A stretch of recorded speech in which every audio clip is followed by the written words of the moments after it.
So the recent vacillations associated with tariffs, perceptions of a weak dollar, perceptions of liquidity problems and volatility and long-term interest rates, all those perceptions have a lot of people thinking that the American Central Bank, Federal Reserve, has a greater risk of missing it, not getting it right, screwing it up somehow than normal. I don't know that I'd go there. They have a very large capacity to screw things up and have forever.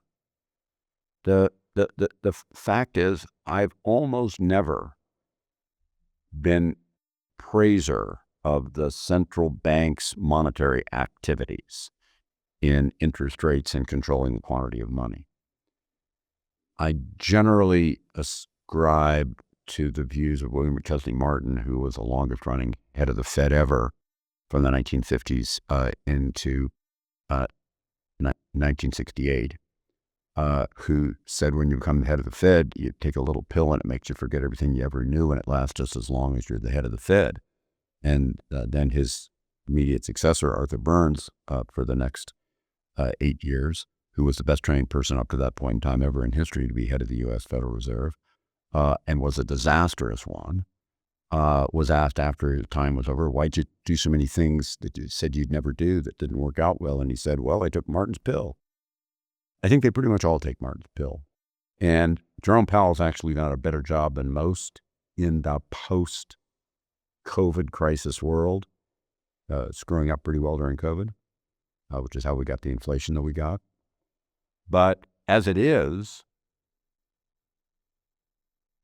the Federal Reserve's main charter, going back to the Humphrey-Hawkins Act of 1974, is to balance stable prices with full employment. It's the same concern that everyone has today that the Fed's been addressing ever since then. Before then, all it was supposed to be focused on was the stable prices part.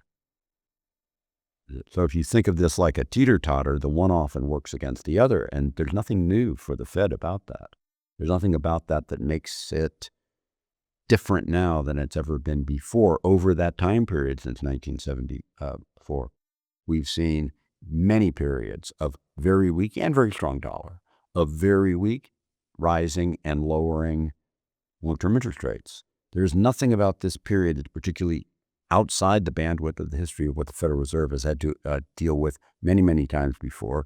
They always have the potential to screw up. They're pretty good at screwing up. They don't always screw up.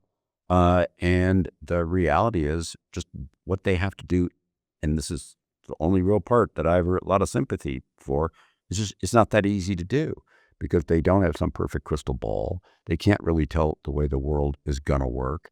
The people that work for them as analysts and researchers all have basically, not 100% certain, but mostly the same training and background. So there's a lot of groupthink there.